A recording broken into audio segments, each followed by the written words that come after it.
नाजरीन, सबसे पहले तो अहम तरीन खबर है, इमरान खान साहब की मुलाकात हो गई है बैरिस्टर सलमान सफदर से। सलमान सफदर इमरान खान साहब के वकील हैं। इन्होंने साइफर समेत इमरान खान साहब के तकरीबन तमाम मुकदमात लड़े हैं। लगभग 300 मुकदमात में ये इमरान खान साहब की वकालत कर चुके हैं, इनके वकाल। और सलमान सफदर बड़े प्रोफेशनल वकील हैं। लेकिन ये मुलाकात उनकी इमरान खान साहब के वकील के तौर पर नहीं हुई, बल्कि ये मुलाकात उनकी हुई सुप्रीम कोर्ट ऑफ पाकिस्तान के एक हुक्म के मुताबिक, क्योंकि यहां पे सुप्रीम कोर्ट ऑफ पाकिस्तान ने एडवोकेट सलमान सफदर को फ्रेंड ऑफ कोर्ट मुकर्रर किया। सलमान सफदर जाएं और इमरान खान साहब से जेल में उनकी हालत के बारे में तहरीरी रिपोर्ट दें। बैरिस्टर सलमान सफदर इमरान खान साहब को दस्तयाब सहूलियात के बारे में तहरीरी रिपोर्ट जमा करवाएं। ये जनाब हुक्म था सुप्रीम कोर्ट ऑफ पाकिस्तान का। और ये हुक्म सुप्रीम कोर्ट ऑफ पाकिस्तान ने कब दिया? देखें, बड़ा लंबा अरसा हो गया इमरान खान साहब से मुलाकात की कोशिशें की जा रही हैं, लेकिन 8 फरवरी के हवाले से कुछ तहफ्फुज़ात थे हुकूमत की। अगली 8 फरवरी को फिर होंगे, उससे अगली 8 फरवरी को फिर होंगे। जब तक ये हुकूमत रहेगी इनको ये प्रॉब्लम रहेंगे। और ये असल में जो तहफ्फुज़ात हैं वो तो फील्ड मार्शल आसिम मुनीर साहब के होते हैं और उन्होंने अदालतों को कंट्रोल किया हुआ है। लेकिन यहां पे सुप्रीम कोर्ट ने ये इजाजत दी क्यों? देखिए, यूनाइटेड नेशंस का एक वफ्द आकर मिला चीफ जस्टिस ऑफ पाकिस्तान से, और एन उसी दिन जो है इमरान खान साहब के मुकदमात लगा दिए गए। ना सिर्फ उजलत में मुकदमात लगा दिए गए, बल्कि फिर मुलाकात की जब दरखास्त आई, और क्योंकि अक़वाम मुत्तहिदा है वो ऐसा मजाक तो नहीं है, पाकिस्तान की क्रेडिबिलिटी का मामला है और क्रेडिबिलिटी अभी तो बची नहीं है। लेकिन चले जो भी है, ये मामला जो पाकिस्तान की एस्टेब्लिशमेंट ने पाकिस्तान के साथ कर दिया है वो तो कोई दुश्मन भी ना करता। लेकिन चले, इमरान खान साहब की मुलाकात के लिए मुकर्रर किया गया अदालत की जानिब से एक नुमाइंदा, और ये इमरान खान के वकील से ज्यादा उनका किरदार ये था कि अदालत के फ्रेंड के तौर पे वो गए और जाकर उन्होंने इमरान खान साहब से मुलाकात की। ये मुलाकात 3 घंटे जारी रही है। और वो बाहर आए तो सहाफी वहां पे खड़े थे। सहाफियों को देखकर वो रुक गए। उन्होंने कहा, जी अच्छा नहीं लग रहा कि मैं आपके पास से गुजर जाता, लेकिन मैं आपको कोई खबर नहीं दे सकता। सहाफी पूछते रहे कि इमरान खान की सेहत के बारे में बताएं, बाकी चीजों के बारे में बताएं, आपकी कितनी मुलाकात हुई, क्या बातचीत हुई। तो कुछ भी उन्होंने नहीं बताया, क्योंकि अदालत की तरफ से उनको यह हुक्म दिया गया था कि आपने अदालत को रिपोर्ट जमा करवानी है। अब अगर वो बाहर बताते आकर तो एक नया रोला पड़ जाता, जनाब बातें बाहर निकल आई हैं। बहरहाल पाकिस्तान तहरीक इंसाफ के लोग भी बैरिस्टर सलमान सफदर से मुलाकात कर रहे हैं, बल्कि गाड़ी के अंदर ही मुलाकात कर रहे हैं, क्योंकि सारे ये जानना चाहते हैं कि इमरान खान साहब की सेहत कैसी है। अब इस पे इमरान खान साहब की जो बहनें हैं उन्होंने भी कुछ स्टेटमेंट्स जमा करवाए हैं। एक तो उनकी बहन ने यह कहा, जी बैरिस्टर सलमान सफदर ने हमें सिर्फ इतना बताया कि उनकी इमरान खान से मुलाकात हुई है और इसके अलावा हमें कुछ नहीं बताया। फिर इमरान खान साहब की बहन अलीमा खान ने कहा कि चीफ जस्टिस ऑफ पाकिस्तान का शुक्रिया कि सारी नजरें उन्हीं की तरफ थी और ये इमरान खान साहब का हक है कि उन्हें इंसाफ मिले। चीफ जस्टिस ने हिम्मत का मुजाहरा किया। उन्होंने कहा, जी हमें तो इजाजत नहीं मिली मुलाकात करने की, हालांकि अदालत की तरफ से बाकायदा अहकामात है कि फैमिली की मुलाकात करवाई जाए और हमारा कानूनी हक है, लेकिन हमें भी नहीं मिलने दिया गया। इमरान खान साहब के वकला को भी नहीं मिलने दिया गया। लेकिन अदालती मुआवन की कैपेसिटी में सलमान सफदर साहब की मुलाकात करवाई गई। चलो अच्छा है। और खुशी की बात इसमें यह है कि चीफ जस्टिस ऑफ पाकिस्तान ने थोड़ी हिम्मत पकड़ी है। अब मुझे लगता है कि इमरान खान साहब ने 3 घंटे में बहुत ठीक ठाक बातें की होंगी। ये बातें छुपी तो नहीं रहेंगी, किसी ना किसी तरह से बातें बाहर आ ही जाएंगी, क्योंकि जब इमरान खान साहब मुलाकात करते हैं तो फिर एक बंदा नहीं होता, और लोग भी होते हैं, नजरें रख के बैठे होते हैं, और फिर खबरें बाहर भी आ जाती हैं।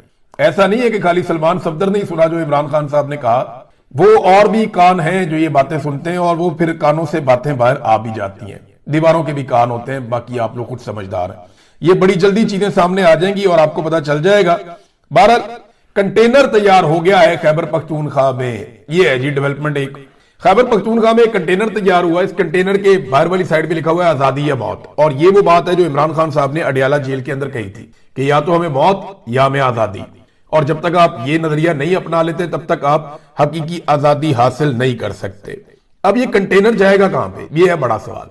देखिए, एक तो आप ये बात ध्यान में रखें कि सुहेल अफरीदी दौरे कर रहे हैं मुख्तलिफ इलाकों के, मुख्तलिफ जगहों के, और खासतौर पर खैबर पख्तूनख्वा में उन्होंने काफी एक तहरीक चला दी है। कराची जब वो गए तो वहां पे कराची से हैदराबाद तक जिस तरह लोगों ने इस्तकबाल किया, कमाल हो गया। अभी उन्होंने बलूचिस्तान भी जाने का कहा हुआ है, और इससे पहले वो पंजाब में भी आ चुके हैं। तो ये सुहेल अफरीदी जो है वो काफी तहरीक को गर्म कर रहे हैं। अब ये कंटेनर तैयार किया गया है इसलिए कि ये चंद नौजवान गाड़ी के ऊपर खड़े हो जाते हैं और उसमें सिक्योरिटी के इश्यूज भी रहते हैं। लोग चारों तरफ से इनको छू सकते हैं और बड़े मल्टीपल सिक्योरिटी इश्यूज हैं। और ये रिपोर्टें भी मौजूद हैं कि इन्हें अपनी हिफाजत का ख्याल रखना चाहिए। लेकिन साथ ही साथ सुहेल अफरीदी को ये तहरीक भी चलानी है। तो फिर अब एक कंटेनर तैयार कर लिया गया है। ये कंटेनर आपको आने वाले दिनों में घूमता हुआ नजर आएगा, और किस वक्त ये कंटेनर इस्लामाबाद का रुख कर लेता है इसके बारे में हमें कुछ पता नहीं है। हाँ, ये जरूर है कि इस मरतबा ये जबरदस्ती इस्लामाबाद घुसने वाले नहीं है।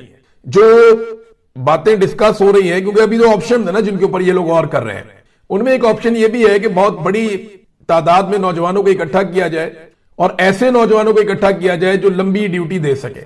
अगर किसी जगह पे वफाकी हुकूमत पुलिस के जरिए से, इदारों के जरिए से कुछ रुकावटें खड़ी करती है और आगे नहीं जाने देती, तो ठीक है, जहां वो रोक ले वहीं रुक जाओ और वहीं पे बैठ जाओ, और लड़ाई किए बगैर वहां पे बैठ के आसाब का इम्तिहान लिया जाए इदारों के, कि ठीक है, अगर आप मुल्क बंद करना चाहते हैं तो आपकी मर्जी है, हम आ रहे हैं, जहां पे आप रुकावट डालेंगे हम वहीं बैठ जाएंगे। अब वहां से आकर इतने बड़े पैमाने पे इतनी बड़ी तादाद में लोगों को गिरफ्तार तो नहीं किया जा सकता। ये तो पुलिस की कैपेसिटी या किसी इदारे की कैपेसिटी नहीं होती कि अगर लाखों लोग बैठे तो आप उधर से आए और आकर बंदे उठा के ले जाएं। ये नहीं होता। वो यही होता है, जो लोग आगे बढ़ते हैं वो काबू आ जाते हैं। अब जब लोगों ने आगे बढ़ना ही नहीं है, उन्होंने भी वहीं बैठ जाना है। तो ये एक नई तरह का एहतजाज हो सकता है आने वाले दिनों में। और भी दीगर ऑप्शन है जिन पे गौर किया जा रहा है। पूरा मुल्क बंद करने की भी ऑप्शन है, और स्ट्रीट मूवमेंट का जो मरहला है वो खत्म नहीं हुआ, वो अभी जारी है, क्योंकि इमरान खान साहब का नेक्स्ट जो हुक्म है वो अभी तक आया नहीं। पता नहीं चला कि इसके बाद इमरान खान साहब ने क्या कहना है या क्या करना है। हो सकता है कि आजकल में आपको बड़ी अहम इत्तलात मिल जाए। तो एक तरफ तो ये कंटेनर तैयार हो गया, और एक तरफ जो पाकिस्तान के डीजी आईएसपीआर हैं, फौज के तर्जुमान, वो इदारों में खुफिया दौरे करते हैं, तालीमी इदारों में। खुफिया दौरे मैं इसलिए कर रहा हूं कि छुप छुपा के जाते हैं, बताते ही नहीं है पहले कि वो जा रहे हैं। अचानक से पता चलता है फलां जगह पे चले गए हैं, फिर वहां कैमरे भी नहीं होते, नौजवानों के मोबाइल फोन रखवा लिए जाते हैं, उन्हें यरगमाल बना के एक तरह से अंदर रखा जाता है, फिर सवालात भी फराहम किए जाते हैं कि ये सवालात पूछने हैं। बाकायदा बड़े सख्त इन्वायरमेंट के अंदर हार्ड स्टेट बना के किसी हॉल को, वहां पे डीजी आईएसपीआर जाते हैं, बेचारे सवाल भी नहीं कर सकते, नौजवान डरे होते हैं, ऐसा हॉस्टाइल किस्म का इन्वायरमेंट होता है। तो वहां पे डीजी आईएसपीआर बड़ी मेहनत करते हैं। वो 10 दौरे करें तो उनको वो कामयाबी नहीं मिलती जो सुहेल अफरीदी एक यूनिवर्सिटी का दौरा करता है और वो सारा बयानिया उड़ाकर रख देता है। अभी सुहेल अफरीदी जो है वो मुख्तलिफ यूनिवर्सिटीज के दौरे भी कर रहे हैं, मुख्तलिफ यूनिवर्सिटीज में जाके तलबा से बातचीत करते रहते हैं। उन्होंने आज भी कुछ बयानात दिए हैं सुहेल अफरीदी ने। एक तो उन्होंने कहा कि हमारे जो बेहतरीन दिमाग हैं, अगर वो मुल्क से बाहर चले जाएंगे तो यहां तो फिर बाकी बंटवारी रह जाएंगे। ये मरियम नवाज की बात का उन्होंने जवाब दिया। मैं अपनी जात के लिए किसी के दरवाजे पर नहीं जाऊंगा, लेकिन जहां जहां मेरे सूबे की बात आएगी, कोई शख्स चाहे मुझे कितना ही नापसंद हो, मैं उसके साथ बैठूंगा, और बैठूंगा भी लेवल पर। अगर कोई ये सोचता है कि मुझे डरा धमका कर मुझसे कुछ मनवा लेंगे, तो ये इनकी भूल है। अभी इनकी शायद मोहसिन नकवी से भी मुलाकात हुई है, कोर कमांडर भी वहां पे मौजूद था। तो इस मुलाकात में यह तय हुआ कि जो पेशावर के अंदर पीएसएल है उसके मैचेस भी जाएंगे, और कुछ और चीजें भी वहां पे तय हुई। मोहसिन नकवी की मेरे ख्याल में वजारत दाखिला से ज्यादा तवज्जो पीसीबी के मामलात पे ही रहती है, और वो अपना शौक पूरा कर रहे हैं। वजारत दाखिला तो उन्हें मेरे ख्याल में आसिम मुनीर साहब ने तोहफतन दी हुई है, और कोई मोहसिन नकवी को चैलेंज भी नहीं कर सकता। वो सबसे ताकतवर वजीर है, वजीर आजम भी बेचारा उससे बात करता हुआ डरता रहता है। और वो वजह यह है कि मोहसिन नकवी का ताल्लुक जो है वो आसिम मुनीर से है, और आसिम मुनीर से ताल्लुक की बुनियाद पे वो पूरी काबीना का हेड बन के बैठा हुआ, कोई इसको सवाल जवाब भी नहीं कर सकता। ये पाकिस्तान की बदकिस्मती है। यहाँ पे जर्नैल जो ताकत में आ जाते हैं ना, वो अपनी मर्जी के बंदे ला कर बैठाते हैं, और यही चीजें सियासतदान भी करते हैं। मिसाल के तौर पे नवाज शरीफ का बड़ा दामाद है अली डार, ये इसाक डार का बेटा है। नवाज शरीफ साहब की एक साहबजादी की शादी कहीं सऊदी अरब के किसी शाही खानदान में हुई थी, लेकिन बाद में वो शादी खत्म हो गई, और फिर अली डार साहब से शायद गालिबन ये वही खातून है, उनकी बेटी, इनकी चले निजी मामला है वो। अब वो अली डार साहब जो है वो नवाज शरीफ साहब के बड़े दामाद हैं, और इसाक डार के बेटे हैं, और मरियम नवाज के बहनोई हैं। अब उनको मरियम नवाज ने लगा दिया आर्टिफिशियल इंटेलिजेंस का अपना मुशीर पंजाब गवर्नमेंट में। अंदाजा करें आप, ये अंडा वंडे रेड़ियां मुड़ मुड़ अपने आनू, यानी ये जो भी बांटते हैं ना आपस में, कोई बेरोजगार रह ना जाए इनके घर के अंदर। जैसे मिलिट्री एस्टेब्लिशमेंट अपने जर्नैल हर जगह फिट करती है ना रिटायरमेंट के बाद, ये शरीफ खानदान अपनी फैमिली फिट करता है हर जगह पे। वो देखे ना, कहीं से आप शुरू हो जाए, आबद शेर अली सेनेटर बनवा दिए, वो भी रिश्तेदार है, कलसूम नवाज के रिश्तेदार है, वो भी सारे सियासत के अंदर है, नवाज शरीफ के रिश्तेदार है, वो सारे सियासत, सारे एडजस्ट किए हुए, कोई इधर कोई उधर। अभी ये एडजस्ट कर दिया, एक और इसाक डार का बेटा भी, इसाक डार खुद भी एडजस्ट हुआ है, हमजा शहबाज को एडजस्ट किया, मरियम नवाज को एडजस्ट किया, शहबाज शरीफ खुद वजीर आजम पाकिस्तान, नवाज शरीफ हर चीज का इंचार्ज, मौजा ही मौजा। अभी इन्होंने कैप्टन सफदर के बेटे को भी एडजस्ट करना है, कैप्टन सफदर भी एडजस्टेड है।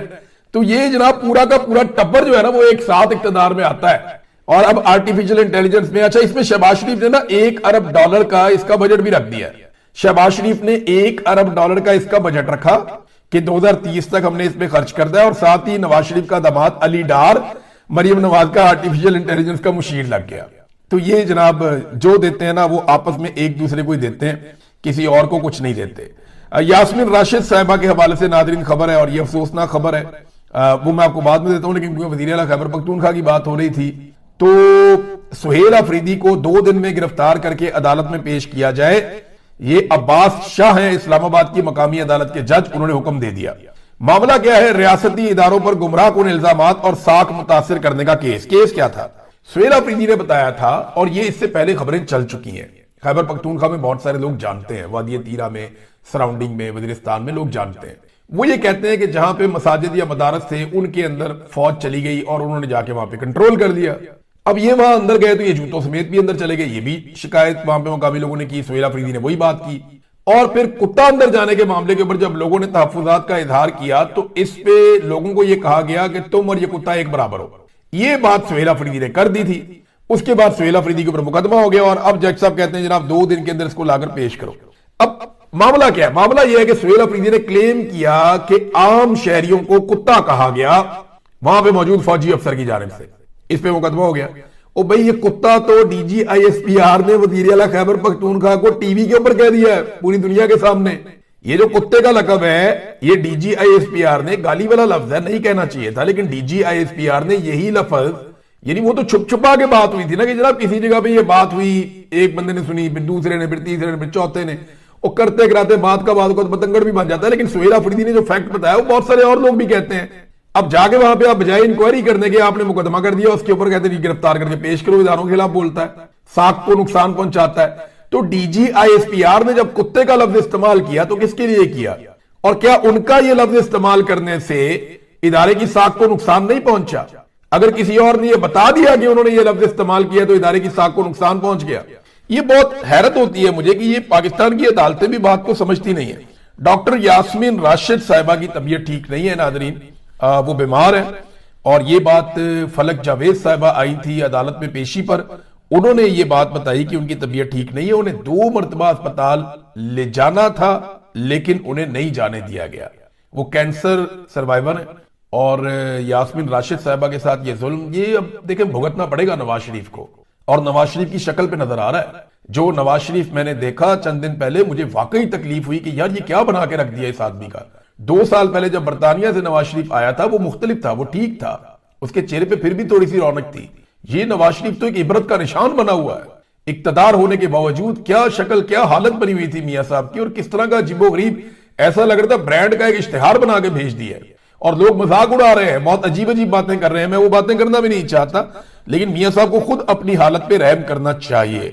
नाजरीन, फैसल वाडा ने एक मरतबा फिर धमकियां लगाना शुरू कर दी हैं। फैसल वाडा हमेशा तब धमकियां लगाता है जब एस्टेब्लिशमेंट ने कोई नई कार्रवाई डालनी होती है। ये आ जाता है और आके धमकियां लगाना शुरू कर देता है। एस्टेब्लिशमेंट ने नई कार्रवाई कौन सी डालनी है, जरा गौर कीजिएगा। नंबर 1 तो ये है कि पहली मरतबा पाकिस्तान की इंटेलिजेंस एजेंसियों पे इतनी ज्यादा तनकीद हो रही है कि आप मुकम्मल तौर पर नाकाम हो चुके हैं दहशतगर्दी को रोकने में। लगातार पाकिस्तान में दहशतगर्दी हो रही है, फेडरल कैपिटल में इतना बड़ा हमला हो गया, और ये जो इतनी बड़ी तनकीद पाकिस्तान की इंटेलिजेंस एजेंसियों के ऊपर आई है। अब फैसल वाडा के ताल्लुकात ISI के चंद अफसरान के साथ मैं जानता हूं अच्छी तरह, जिन अफसरान की फाइलें लेकर ये फिरता है उनके पीछे पीछे मैं उन्हें भी जानता हूं।